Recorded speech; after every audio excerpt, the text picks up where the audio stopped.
Bonjour à tous amis dégustateurs, bienvenue pour les vins du week-end. Donc week-end de finale et puis avec dîner. Donc pas beaucoup de vin aujourd'hui, mais enfin pas beaucoup de vin bon, quand même. Alors du coup, première chose, d'abord ce Gigondas de l'ami Guigal 2015. Alors que dire? Eh ben bon, c'est bon, c'est bien fait, comme d'hab. Un vin sans vice ni vertu, avec un nez plutôt cassis, puis ensuite un petit côté prune, les notes un peu garrigue, puis réglisse, et un fond cacao, et avec un côté un peu amande, fève de tonka amande. Voilà, une jolie bouche charpentée, c'est en bouche, c'est assez puissant, ça chauffe un tout petit peu dans la finale, mais c'est très acceptable. Joli tanin soyeux, c'est assez frais pour 2015, ça m'a même surpris, hein. C'est tonique, ça reste frais, ça du coup d'ailleurs un petit côté acidulé très agréable. Et une persistance, tout ce qu'il y a de plus intéressante et honnête, sur ce côté cassis prune, les notes un peu garrigues, là, le côté épicé réglisse, et ce fond cacao, amande, bien agréable ma foi.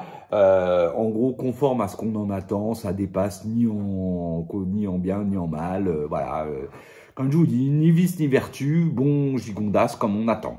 Toujours très bien fait les vins de Guigal. Ensuite, on vient d'un Bordeaux, enfin le plat s'y prêtait, donc j'ai ouvert ça, un de mes crus que j'aime beaucoup moi, un Margaux Château Malesco Saint-Exupéry 2012. Alors, il reste un verre d'ailleurs, tiens, voilà.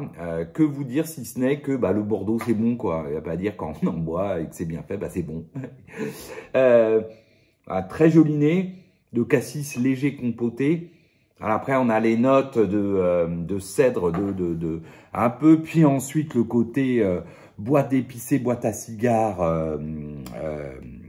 tabac sur un fond justement fumé, tabac, puis qui est voulu cuire avec l'aération.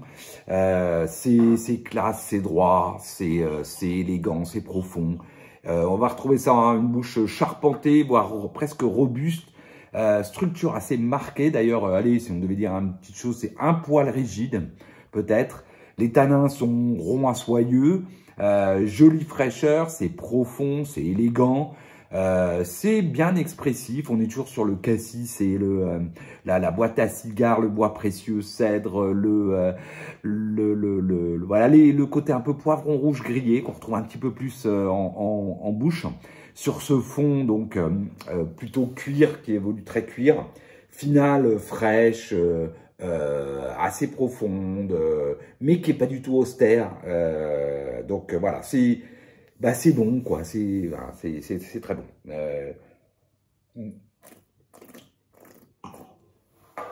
Il y a aussi, dans ce vin, un petit côté canaille, par moment, une petite pointe d'élevage qui est encore là, un peu fraise vanille, qui lui va très bien, qui donne un petit côté gourmand en bouche, qui rend justement, ce que j'étais en train de me dire, je vous disais qui n'est pas austère, je me disais finalement, qu'est-ce qu'il fait? Mais ça y est, je m'en rappelle, c'est cette petite pointe un peu canaille, là, qui par moment rend le vin assez rigolo. Voilà. Et puis ensuite, donc, dîner chez l'ami Benoît. Super dîner, merci Benoît. Et ma foi, j'étais en forme de dégustation hier. Parce que je me suis... Donc, tout était en aveugle. Benoît nous ouvrait des bouteilles. Et ma foi, je me suis plutôt été bon. Avec un très beau... Pour commencer, un très beau Riesling de Bottgale sur le Chenambourg 2008. Classe, élégant, pomme Reine Claude, le petit côté un peu pétrolé, un petit côté aussi floral, vin droit, assez, comment dire, assez cristallin, enfin une attaque assez ronde, puis tout d'un coup ça devient très vif, assez cristallin sur cette fin de bouche, voilà, très joli. Ensuite, un Puligny Montrachel Les Enseignières de Marc Collin. Bon, qui est moins ma cam. Alors, Benoît sert les vins blancs très très froids, sortis du frigo. Donc, au début, on n'avait que de l'élevage fumé grillé. Au début, je cru que c'est de la réduction, puis après, j'ai vu que c'était pas ça. C'était vraiment de l'élevage de bois, quoi, un bois presque un peu futaille par moment, bois grillé, fumé, qui dominait ça. Voilà. Alors à l'aération puis au réchauffement surtout. On va retrouver de la pomme, enfin pas de la pomme, du fruit blanc et puis de l'amande, mais ça reste toujours très marqué de cet élevage. Une bouche à nouveau droite, vive.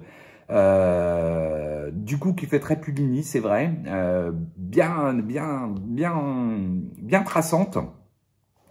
Moi je trouve que ça manque un peu de confort et puis c'est très dominé par cet élevage, j'ai trouvé, voilà, bon, moi mon style, voilà, on va dire ça comme ça. Ensuite un très beau Chassagne Montrachet, Environdo, 2002, de Marc Moret. Un très joli vin sur Environdo, j'en bois pas souvent de ce cru, où là on va retrouver le fruit blanc, le fruit jaune, de très belles notes de truffe blanche, ce fond de truffe blanche là, champignon truffe blanche, très classe, petit côté amande aussi, en bouche c'est beurré, enfin il y a le côté beurré du chardonnay, voilà, le fruit, ce côté un peu truffe, c'est la finale tonique de 2002, avec une longue persistance. Très beau vin. Ensuite, on a attaqué les rouges. Alors, ça m'a rappelé mon vin de ce midi. Parce que je mets le nez dessus. Bon, bah, pas photo. Voilà, ça fait rive gauche. Vieux rive gauche. Hein, avec un rouge avec un nez donc de cassis léger confit. Puis les notes un peu poivron rouge, mais qui vite laisse place au côté tabac, boîte à cigares, et un fond de cuir assez marqué. Donc on est sur un vin qui avait plus de 20 ans. Allez, donc là, pour le coup, j'ai mis c'est le premier des vins où je n'ai pas trouvé le millésime du premier coup. Je suis parti sur 86, pardon, sur 90, puis ensuite 82 pour finir sur 86. Et puis, par contre, ça faisait très Saint-Julien, c'était très élégant, une belle bouche, charpentée, à nouveau structure assez marquée. Et une belle finale fraîche, longue, acidulée, voilà, assez dominée par le cuir aujourd'hui, mais voilà, très beau vin. Et donc ce Château Lagrange, 86, donc Saint-Julien. Ensuite, là, on met le nez dessus. Alors là, on change de côté beaucoup plus festif, joyeux, framboise.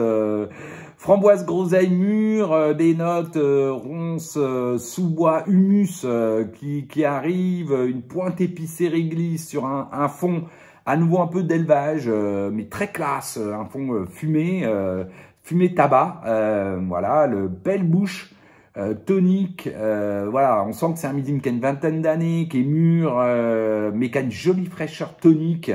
Donc bon, bah 2002 était facile.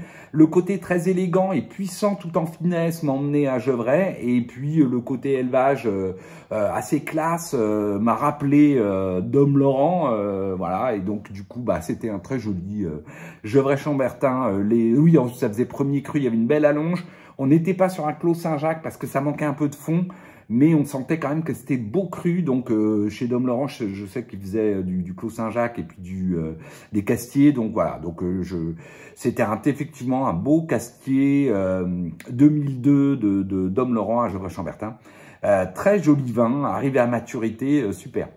Et puis pour finir, ah oui, sur les fromages, un vin. Alors au début, on était avec l'ami Flo, tout le deux on met le nez dessus, comme d'habitude avec Benoît, c'est un vin blanc, il sort du frigo, donc tout frais.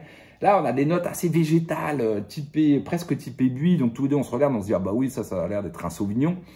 Et puis au réchauffement, tout d'un coup, ça c'est moins buis, c'est plus herbe coupée, foin humide, voilà. Ça se teinte ensuite de notes un peu beurré, donc ça fait plutôt chardonnay. Et avec ces notes foin humide, bah oui, évidemment, c'est Chablis. Et le vin est très beau, au réchauffement, vraiment, il va se révéler.